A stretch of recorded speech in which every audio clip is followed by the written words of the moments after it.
변찮는 주님의 사랑과 거룩한 보혈의 공로를 우리 다 찬양을 합시다.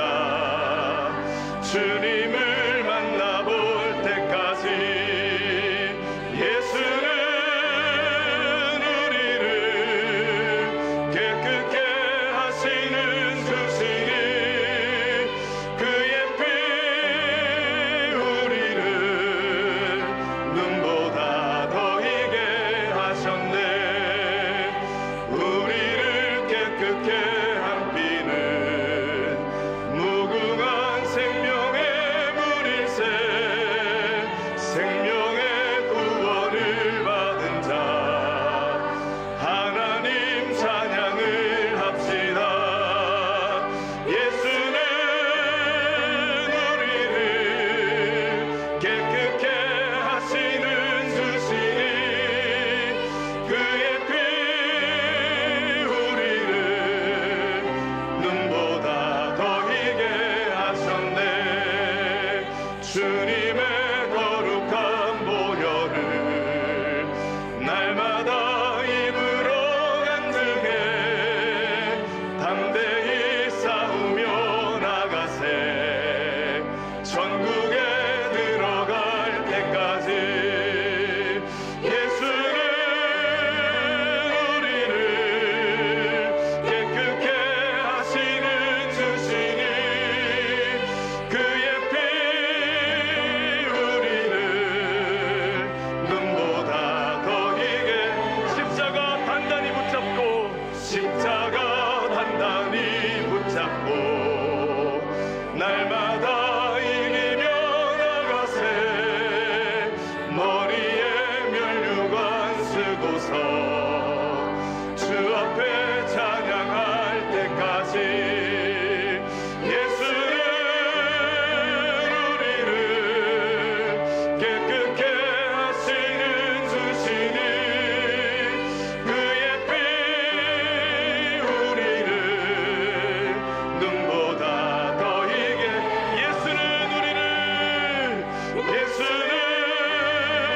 우리를 깨끗게 하시는 주시니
예수님의 십자가 사건의 진장에 임박해 있죠.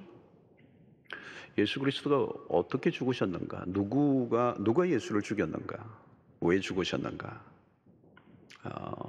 기독교의 가장 핵심적인 진리들이 이제 우리가 여기서 확인되게 되는 것입니다. 오늘 우리는 이 빌라도라는 인물을 이제 보게 되는데요. 이 빌라도는 역사 속에 AD 26년에서부터 36년까지 한 10년 정도 이 유대의 총독으로 재임을 했던 실제적인 인물이죠. 그런 역사에 유명한 인물이 됩니다.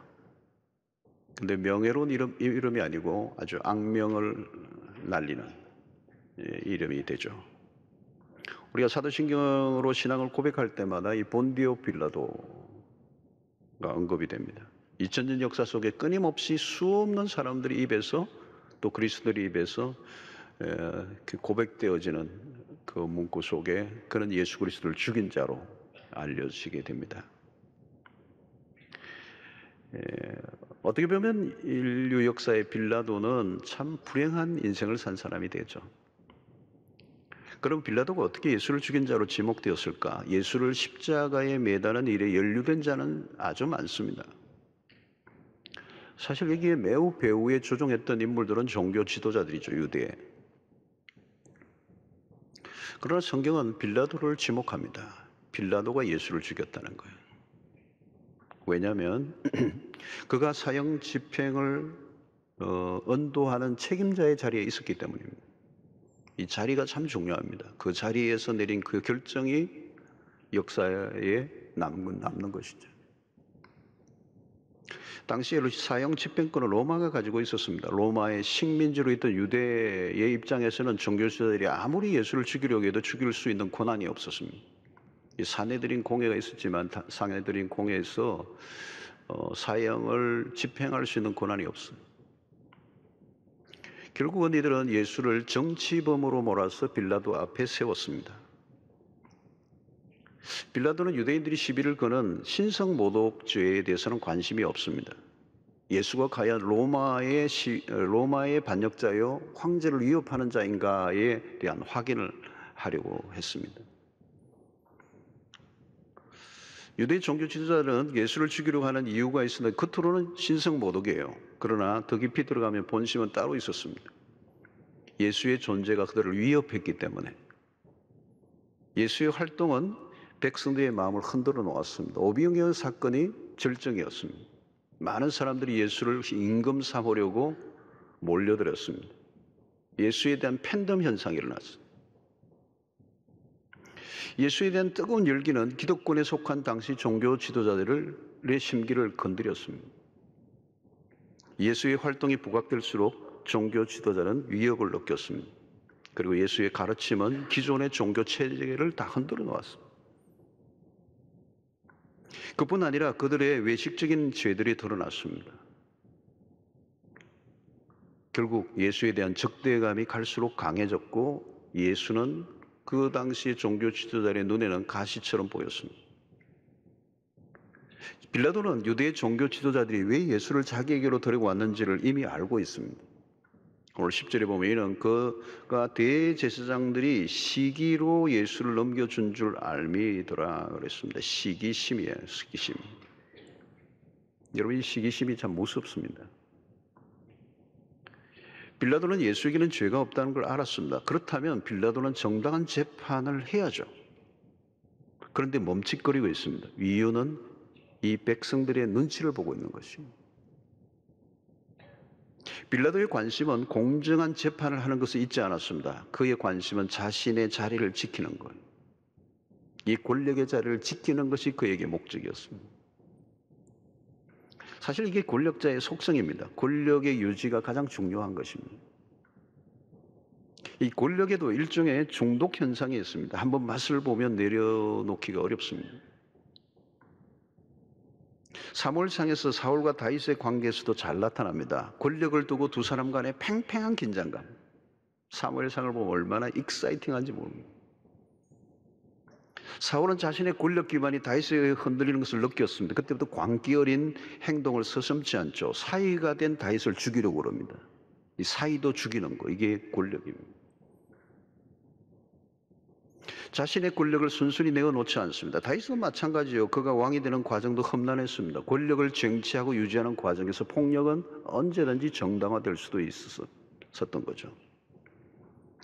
빌라도는 예수에게서 정치적인 혐의점을 찾아내려고 했습니다. 이 빌라도가 누구입니까? 로마가 파송한, 유대를 지배하고 있는 로마가 유대를 통치하기 위해서 보낸 이 총독이죠. 이 총독 아래 모든 권한이 있는데 유다뿐만 아니라 사마리아 전역까지 전체를 지휘하는 권한을 가진 총독 빌라도였습니다. 당시는 지배국과 피지배국 간에 팽팽한 긴장이 돌던 때였습니다. 우리나라가 일본의 지배하에 있을 때도 마찬가지입니다. 조선 총독부가 한국에 설치되어 모든 것을 관할했죠. 그때 우리는 독립하려고 저항운동들이 곳곳에 일어났어요. 얼마 전에 3.1운동이 바로 그런 것입니다. 당시 유다의 독립을 위한 열심당원들이 활동을 하고 있을 때였습니다. 그리고 지금 시점은 유월절기라 흩어져 있던 디아스포라 유대인들까지 모여들어 인산인해를 이루고 있었습니다. 자칫하면 폭동이 일어날 수 있었기 때문에 로마의 당국자들이 예민해 있을 때였습니다. 빌라도의 역할은 국내에 이 복잡한 상황을 조율하고 평안을 유지하게 하는 일이었습니다. 무엇보다도 그의 관심사는 황제로부터의 신임을 받는 일이었어요. 만약 폭동이 일어나면 로마 황제로부터 소환을 받거나 그의 직위가 박탈될 수도 있었습니다. 또 역사가의 전언에 의하면 빌라도는 당시 로마 황제로부터 신임을 받지 못하고 있었던 것으로 알려져 있습니다. 그런 권력의 자리에 있었지만 늘 불안했습니다. 예수를 재판하는 일은 뜨거운 감자였습니다. 그는 결단을 내리는 것을 주저하고 있습니다. 그의 판결에 유대 지도자들의 반감을 가지고 형제들에게 불만을 호소하면 자신의 자리가 위협을 받을 수도 있었던 거죠. 그럼에도 초기에는 그가 예수를 석방하려고 애를 썼습니다. 요한복음 19장 12절을 보면 이러함으로 빌라도가 예수를 놓으려고 힘썼으나 유대인들이 소리 질러 이르되 이 사람을 놓으면 가이사의 총신이 아니니이다. 무릇 자기를 왕이라 하는 자는 가이사를 반역하는 것입니다. 빌라도가 예수를 풀어주기로 애를 썼지만 유대인들의 강력한 반대에 부딪혔습니다. 만약 예수를 풀어준다면 당신은 로마의 가이사에게 반역하는 것이다. 그 말은 당신 예수를 풀어주기만 하면 우리가 황제에게 고발하겠다는 것입니다. 빌라도는 위기에 봉착합니다. 우리는 여기에서 권력자의 일상을 살짝 들여다보게 됩니다. 힘의 정점에 앉아 있었지만 불안에 떨고 있는 지도자. 여러분, 권력을 잡으면 마음대로 할 수 있을 것 같아 보이지만 그렇지 않습니다. 권력이라는 게 그래요, 여러분. 겉은 굉장히 화려한데 안을 들여다보면 늘 흔들리는 것입니다. 권력자들이 왜 전쟁을 일으키는 것입니까? 불안하기 때문에. 그리고 권력은 쉽게 폭력성을 드러냅니다. 독재자들이 일어나는 이유죠. 이런 종교적 권력도 마찬가지입니다. 종교 지도자들 역시 그들이 가진 힘으로 예수를 제거하는 일을 지금 마다하지 않습니다. 불법적으로. 이 권력자의 불안은 대중의 눈치를 보는 것으로 나타납니다. 오늘날도 마찬가지죠. 권력의 정점에 있지만 여론조사에 신경을 곤두세워야 합니다. 국정 지지율에 민감합니다. 자신에게 불리해지면 통계들이나 언론을 임의로 조작하려고 하기도 합니다. 때로는 지나친 통제와 감시를 하기도 하는 것이 권력의 속성입니다. 권력의 자리에 오르는 것도 어렵지만 권력을 유지하는 것은 더 어렵습니다. 높은 곳에 오를수록 더 불안은 심해지는 것입니다. 분명히 빌라도는 예수에게서 죄를 찾지 못했어요. 예수가 죽을 죄를 짓지 않았다는 것은 분명합니다. 문제는 정당한 공의로운 재판을 할 용기가 없었어요. 12절을 보니까 빌라도가 또 대답하여 이르되 그러면 너희가 유대인의 왕이라 하는 일을 내가 어떻게 하랴? 빌라도가 결정권을 가지고 있습니다. 공정한 판정을 내리면 돼요. 그런데 백성들에게 판결을 지금 맡기고 있습니다. 어떻게 하랴? 너희들이 무엇을 해주기를 원하느냐? 무책임한 모습이에요. 지도자의 태도가 아닙니다. 그는 자신의 판단을 대중에게 맡겨버렸습니다. 책임을 져야 하는데 책임을 회피하고 있는 것이죠. 여러분, 우리가 있는 자리에서 해야 할 일이 있어. 역사적인 어떤 책임이 있다는 거예요. 자신에게 주어진 의무와 책임이 있다는 것이죠. 그런데 이 빌라도는 그것을 거부하고 있습니다. 자, 책임을 져야 할 자가 행동하지 않을 때 백성들의 소리는 더 높아집니다. 11, 13절. 그들이 다시 소리 지르되 그를 십자가에 못 박게 하소서. 군중들은 이미 폭도로 변해 있습니다. 14절에 보니까 빌라도가 이르되 어찌미냐 무슨 악한 일을 하였느냐 하니 더욱 소리를 지르되 십자가에 못 박게 하소서. 빌라도가 백성들의 마음을 돌려보려 하지만 실패합니다. 군중들의 소리에 이미 빌라도의 이야기는 말은 다 들리지 않아 파묻혀 버렸습니다. 군중들은 이성을 잃었습니다. 여러분, 다수의 폭력성 늘 조심해야 합니다. 집단화될 때 위험한 요소가 굉장히 많아요. 그 집단 안에 들어가 버리면 개인의 판단력이 흐려져 버려요. 우리는 다수가 늘 옳다는 등식을 가지고 있으면 안 돼요. 역사 속에 언제나 다수가 진리를 선택한 게 아닙니다. 자, 이들 군중들은 누구입니까? 지금 예수를 십자가에 못 박으라고 하는 이 군중들은 우리가 알듯이 예수님이 예루살렘에 입성하실 때 호산나 다윗의 자손이여 환영했던 그 사람들이. 그들 중에는 오병이어 기적이 일어났을 때 떡과 고기를 먹었던 사람도 있을 수 있습니다. 군중은 이렇게 쉽게 변하는 것입니다. 다수의 압력에 드디어 빌라도가 결정을 내립니다. 역사의 치명적인 오류, 실수를 범하게 됩니다. 15절에 빌라도가 우리에게 만족을 주고자 하여, 여기는 공의가 없습니다. 정의가 없습니다. 무리에게 만족을 주고자 바라바는 놓아주고 예수는 채찍질하고 십자가에 못 박히게 넘겨주니라. 여러분, 바라바는 누구입니까? 밀란을 일으키고 살인을 한 사람이에요. 십자가의 형이 언도된 사람이에요. 그런데 그를 놓아주고 예수를 십자가에 매다는 거예요.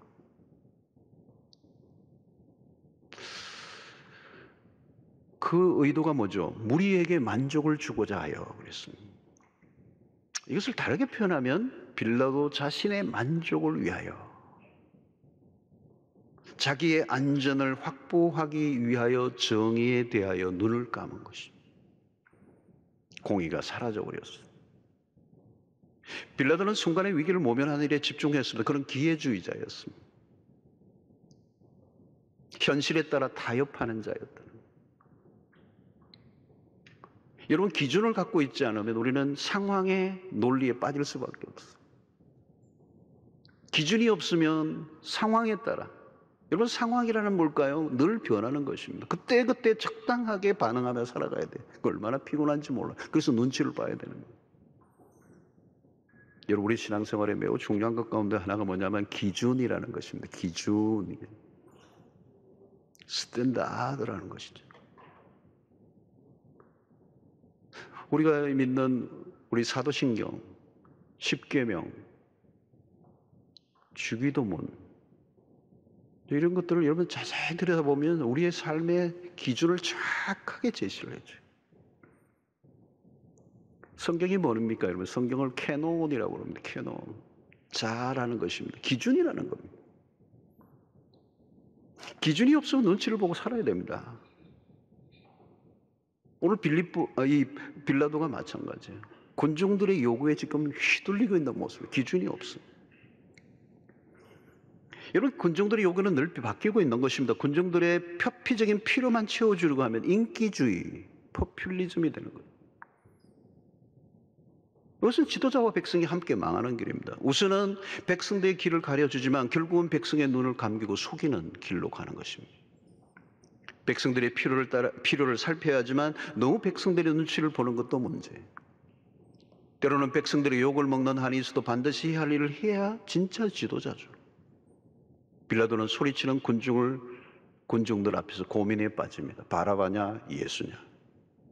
그것은 군중의 소리이기도 하지만 빌라도 내면에서 들려오는 소리였습니다. 우리의 내면에는 양심의 소리가 있어요. 양심의 소리에 정당하게 반응하지 않으면 갈등은 계속 커져가는 것입니다. 빌라도는 예수께서 제목을 찾지 못했어요. 풀어주려니 군중의 압박이 거세고 십자가에 내어주자니 양심이 괴로워. 순간의 위기를 모면하고 일평생 그 선택에 대한 무거운 죗값을 뒤집어 쓰고 살 것인가? 한순간 편할 것인가? 아니면 당장은 어렵지만 영원을 선택할 것인가? 여러분, 이것은 오늘 우리 일상에서도 늘 일어나는 문제요. 계속되는 유혹입니다. 타협에 대한 압박이 치열할 때 우리에게는 용기가 필요하죠. 그리스도를 선택하는 순간 밀려올 현실적 어려움들이 눈앞에 어른거릴 때 우리는 주저합니다.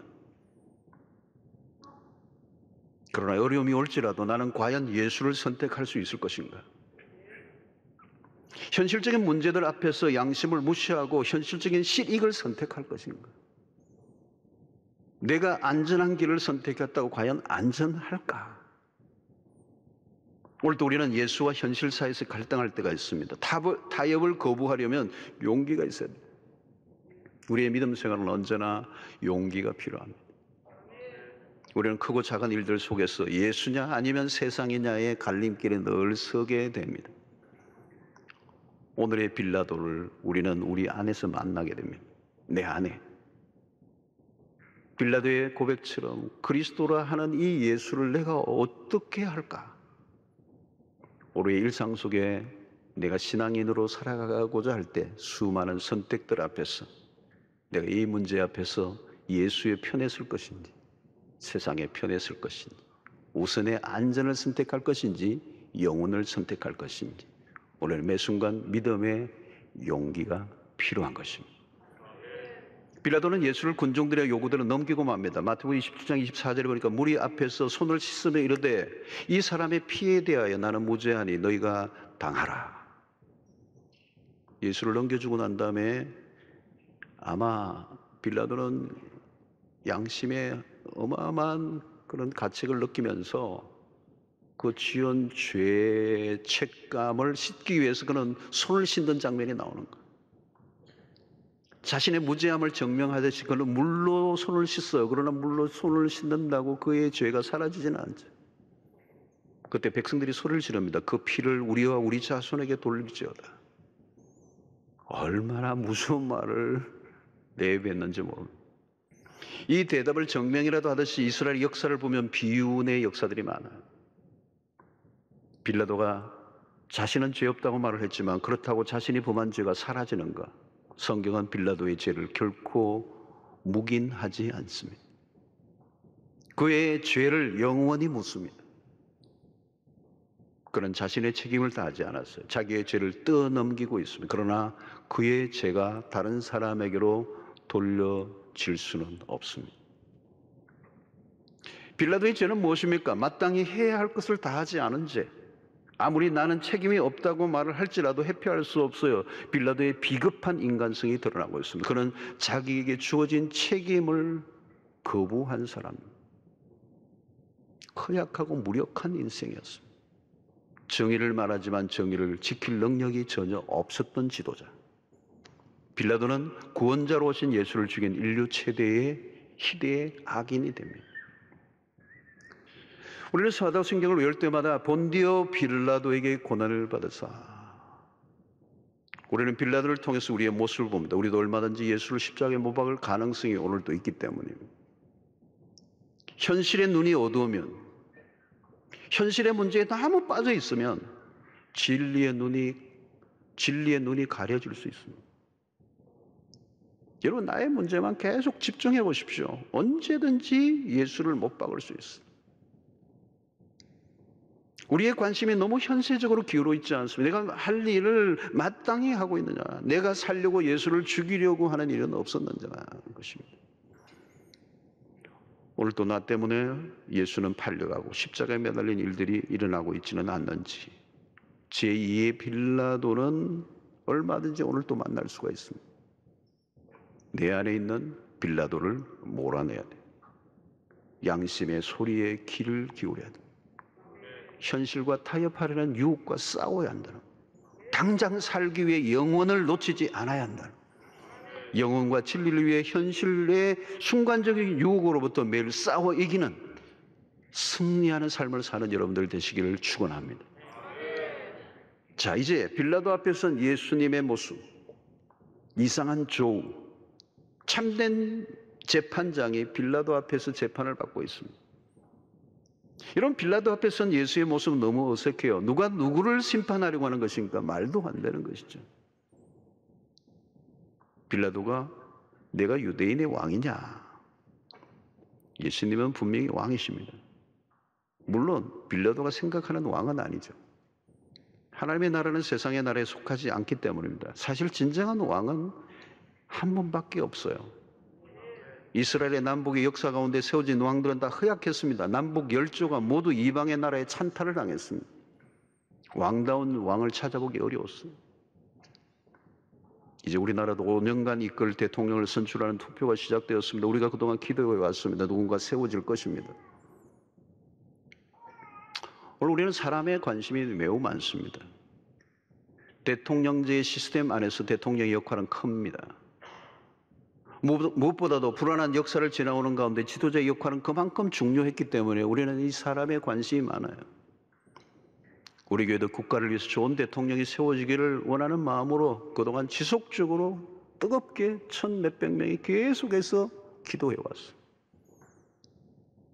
근데 우리가 좀 더 초점을 맞춰야 하는 것은 사람이 아닙니다. 우리의 궁극적인 관심은 하나님이어야 돼요. 진정한 왕은 오직 한 분밖에 없어요. 하나님은 왕 중의 왕이십니다. 완전하신 통치자고 영원하신 통치자는 하나님밖에 없어요. 이스라엘의 가장 탁월한 왕은 다윗이었습니다. 다윗은 언제나 왕됨의 기준이었어요. 그러나 그도 바세바 사건을 기점으로 기울어지고 말년은 아들 압살롬의 반역으로 인하여 얼룩진 역사로 쓸쓸히 마감합니다. 다른 왕은 말할 것도 없죠. 한국의 대통령제는 5년이죠. 금방입니다. 우리는 인간의 통치를 넘어 하나님의 통치를 기대해야 합니다. 우리나라의 역사를 봐도 그렇습니다. 역사의 굴곡이 얼마나 많았습니까? 우리가 여기까지 이런 것은 아무리 생각해도 설명하기 어려워요. 우리의 민족의 역사를 들여다보면 그 기구하고 질곡 속에서 오늘 이르기까지 이 역사는 하나님의 은혜가 아니면 설명하기 어려워요. 우리의 잘남이 아니에요. 인간의 통치를 넘어선 하나님의 통치가 있었던 것입니다. 우리의 진짜 관심이나 기대는 어디에 두어야 합니까? 신자들은 사람에 대한 과열된 관심을 경계해야 됩니다. 역사는 어떤 위대한 지도자가 아니라 하나님에 의해서, 그리고 그분의 통치를 받는 백성들에 의해서 돌아가는, 그래서 우리가 기도하는 거죠. 그래서 이 선거의 과정에서 사람 누구가 아니라 이 과정 속에서 일하시는 하나님의 통치가 어떤 것인가를 바라보고 기대하는 거지. 빌라도가 예수에게 내가 유대인의 왕이냐는 질문은 중요한 질문이에요. 마가는 진정한 왕은 누구인가를 독자들로 알게 하시려는 의도가 있는 것입니다. 과연 누가 왕인가? 누가 왕인가를 계속 독자들에게 묻고 있는 거죠. 그것은 로마의 황제도 아니고 헤롯 왕도 아니고 총독 빌라도도 안 돼. 성경은 거기에 초점을 맞추고 있지 않아요. 성경을 바라보면 우리는 성경적 관점에서 역사를 바라보는 새로운 안경을 가지고 있어야 돼요. 빌라도의 질문을 통하여 예수님이 유대인의 왕이심을 선포한 셈입니다. 예수님은 유대인만의 왕이요, 왕이 아니요 만왕의 왕이시죠. 주님은 모든 열방을 다스리시는 권세를 가지고 계십니다. 이스라엘의 역사를 보면 그들은 왕을 세워달라고 조르죠. 왕이 있는데 왕을 세워달라는 거예요. 왕이 있어요. 이스라엘은 하나님이 있어요. 신정 통치 국가였습니다. 그런데 그들은 왕을 원했어요. 그 말은 하나님의 통치를 거부하고 인간의 왕의 지도를 받겠다는 겁니다. 그건 하나님에 대한 거역이었어요. 그럼에도 불구하고 하나님이 그들에게 왕을 허락하셨어요. 그러나 그 왕들을 통하여 이루었던 남북 열조의 역사는 질곡으로 얼룩졌습니다. 이스라엘의 진정한 왕은 하나님이시다. 이것은 한나의 노래를 통해서도 확인됩니다. 사무엘상 2장 6절로 7절에 보니까 여호와는 죽이기도 하시고 살리기도 하시고 서울에 내리기도 하시고 거기에 올리기도 하시는도다. 여호와는 가난하게도 하시고 부하게도 하시고 낮추기도 하시고 높이시기도 하시는도다. 왕을 낮추기도 하시고 높이시기도 하시는 하나님. 권력이라는 것이 인간에 의해 돌아가는 것 같지만 그렇지 않습니다. 권력의 실세는 누구입니까? 하나님이십니다. 하나님은 돌연히 사람을 낮추시기도 하고 높이기도 하시고, 세상을 인간이 바꾸는 것이 아니라 하나님이 하신다. 권력자들이 민심을 조작하려고 해도 마음대로 안 돼요. 민심도 하나님이 쥐고 있습니다. 권력을 재분배하시는 분도 하나님이십니다. 세상을 보면 엎치락덮치락 하고 있어요. 그러나 그 모든 것을 쥐고 계시는 분은 하나님이십니다. 다윗이 왕이 되는 과정을 보십시오. 그는 이미 어린 시절 선지자 사무엘로부터 기름 부음을 받았습니다. 그때도 사무엘 선지자마저도 오판을 했습니다. 그러나 그때 이미 하나님의 주사에는 던져져 있어요. 사울이 왕이 되고 난 다음에도 그는 죽을 고비를 숱하게 넘기죠. 그가 도망을 다닐 때 보면 다윗은 왕과는 거리가 멀어 보였습니다. 다윗을 둘러싼 숱한 사건들이 밀어닥치는데 다윗은 왕이 될 가망이 없어 보였어요. 어떤 때는 미친 채 하며 도망 다녔습니다. 이렇게 사울의 공격과 다양한 사건들로 역풍들이 작용했지만 다윗을 둘러싼 또 다른 바람이 계속 불어닥쳤어요. 그게 바로 하나님의 섭리라고 하는 것입니다. 인간의 의지적 행동이나 인간의 숱한 선택에도 불구하고 더 강력하게 움직이는 하나님의 주권적인 연출이 항상 역사 속에 있었다는 말이죠. 하나님이 왕이십니다. 그분의 관심, 그분을 의지하고 그분을 바라보고, 그래서 우리가 그분에게 우리가 엎드리는 것입니다. 그분을 높여드리는 것이죠. 여러분 찬송가나 많은 이 곳을 보시죠. 주님은 왕 중의 왕이십니다. 오늘 빌라도는 내가 유대인의 왕이냐는 이 질문에 예수님의 반응은 침묵입니다. 자, 왕이 재판을 받으신다. 그것도 불법적인 재판. 심판을 받아야 할 인간이 가장 공의로운 예수를 십자가 앞에 내어놓습니다. 불법 중에 불법이요. 이 빌라도와 종교 지도자들이 이 불법의 동거, 자신을 죄인으로 내어모는 빌라도 앞에서 예수 그리스도는 어떤 모습을 보이십니까? 5절 보십시오. 예수께서 다시 아무 말씀으로도 대답하지 아니하시니 빌라도가 놀랍게 여기더라. 침묵하시는 그리스도. 거짓과 불법 앞에 주님은 침묵하십니다. 이 침묵은 무엇을 의미할까요? 자포자기일까요? 죽이려 드는 자들 앞에서의 예수의 침묵은 신비롭기까지 합니다. 사랑하는 성도 여러분, 예수님은 틀 깎는 자 앞에서 양 같은 모습을 보이고 있습니다. 종교 지도자들은 예수를 죽이려고 온갖 고소를 다 하고 있습니다. 그러나 주님은 잠잠하세요. 그 말도 안 되는 소리를 그렇게 쏟아붓고 죄인으로 모는데도 예수님은 잠잠하세요. 이사야 53장 7절의 말씀처럼 그가 곤욕을 당하여 괴로울 때도 그의 입을 열지 아니하였음이며, 마치 도수장으로 끌려가는 어린 양과 틀 깎는 자 앞에서 잠잠한 양같이 그의 입을 열지 아니하였도다.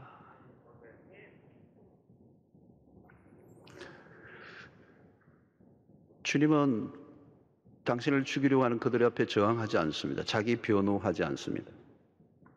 억울하다고 하지 않습니다.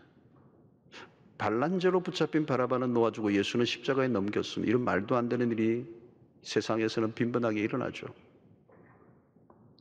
예수님을 보시면 여러분 억울하다 정도가 아닙니다.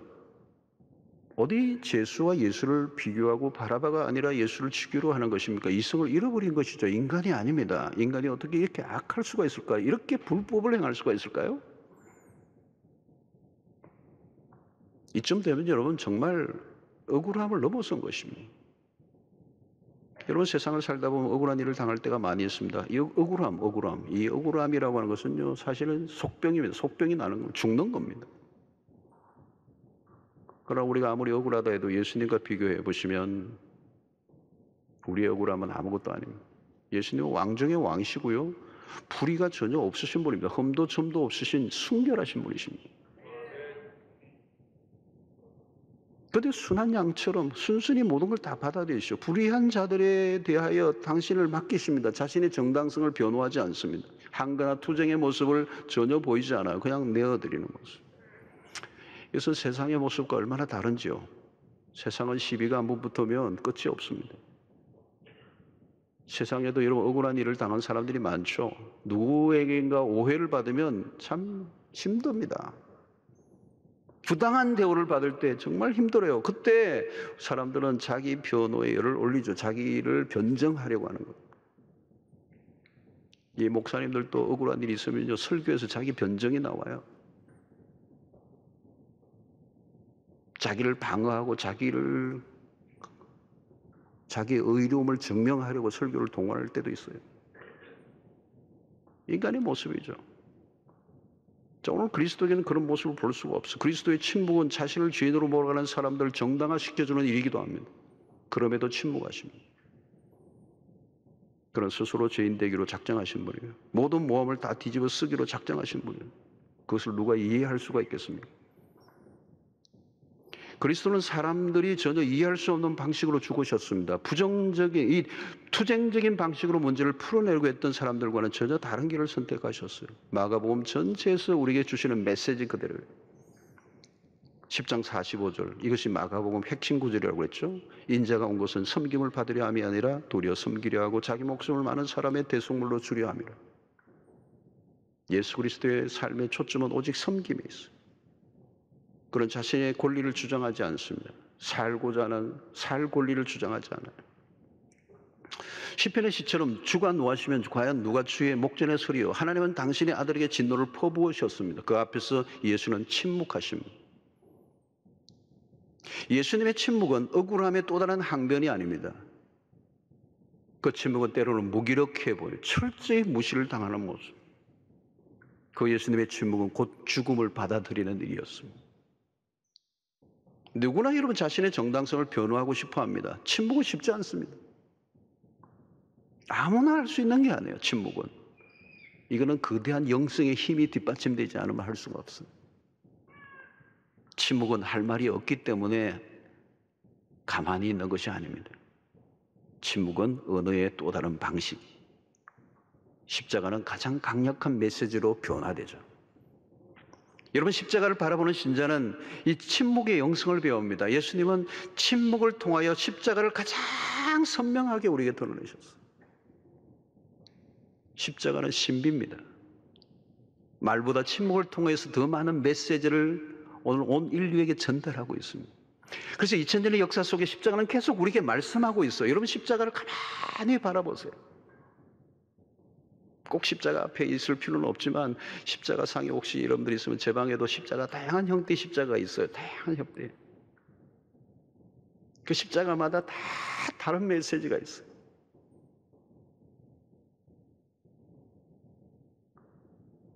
십자가를 바라보면 그 안에서 그 침묵하시는 그리스도를 통하여 십자가 자체를 통하여 우리에게 주시는 메시지가 얼마나 많은지 몰라요. 2000년의 역사 속에 그 십자가를 통하여 그 침묵하심으로 죽음을 받아들이셨던 그리스도를 통하여 우리에게 주시는 메시지가 십자가에 다 담겨 있어요. 말이 아니라 침묵을 통하여 더 많은 것을 들을 수 있어요.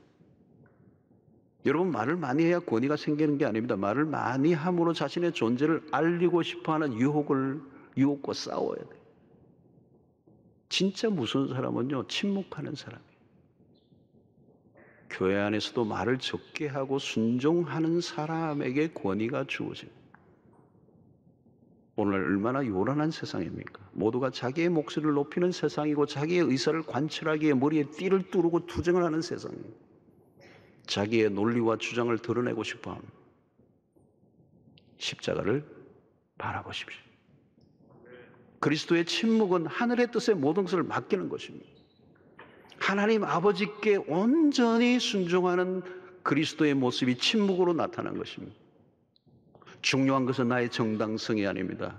중요한 것은 나의 무죄함이 증명되는 것도 아닙니다. 나의 억울함이 밝혀지는 것도 중요한 게 아니라 가장 중요한 것은 하나님의 뜻이 이루어지는 것. 어떤 때는요, 내가 나의 변호와 정당성을 다 입증함으로 어떤 사람을 죽일 수도 있어. 나는 사는데 다른 사람은 죽여. 그러나 나는 억울해. 나는 하고 싶은 말을 다 할 수 없어. 그런데 그 일을 통하여 하나님의 공동체와 평화를 누리고 다른 사람에게 유익이 되고 구원의 역사가 일어나고 사람을 살리는 일들이 일어난다면, 다른 사람이 사는 역사가 일어난다면 그 침묵을 통하여 하나님의 뜻이 이루어질 수 있는 거죠. 그것이 십자가예요. 침묵을 통하여 구원을 이루신 그리스도를 바라보는, 침묵하시는 그리스도를 통해 승리의 비결을 배우게 됩니다. 침묵이 얼마나 놀라운 일을 하는가를 그리스도의 십자가의 그 처형의 과정 속에서 우리에게 보여주고 있습니다. 세상이 갈수록 시끄러워요. 요란합니다. 오늘 그리스도를 통하여 왕 중의 왕이신 그 주님이 말도 안 되는 그 불법적인 재판 속에서도 당신의 자신을 온전히 내어 놓으심으로 하나님의 의를 이루시고 우리에게 구원을 주신 그 주님을 바라봄으로 이 요란한 세상 가운데서 우리 주님의 십자가를 이루어가는 그 방식을 배우셔서 우리보다, 우리의 언어보다, 우리의 어떤 의지적인 노력보다 더 크게 역사하시는 하나님의 통치를 믿으시고 침묵의 영성으로 더 신앙이 깊어져 가기를 바라고 하나님의 뜻을 더 깊이 알아가는 여러분들 되시기를 주의 이름으로 축원합니다. 하나님, 오늘 또 우리에게 주신 말씀을 통하여 우리의 모습 속에 빌라도가 있음을 발견합니다.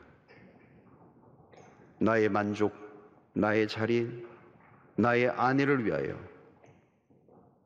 그때그때 눈치를 보며 적당하게 기회를 찾고 그리스도를 끊임없이 팔아넘기는, 십자가에 내어놓는 이 빌라도의 모습이 우리에게 있음을 고백합니다. 용서해 주시고 우리의 양심의 소리에 귀를 기울이고 마땅히 우리의 있는 자리에서 그리스도로 인정되는 삶을 저희들이 살게 하여 주시옵시고 그 왕 대신 주님의 그 통치 아래 우리의 삶이 온전히 통치를 받도록 역사하시고 이 나라, 이 민족도 그 주님의 그 통치 가운데 들어갈 수 있도록 주께서 날마다 역사하여 주시옵소서.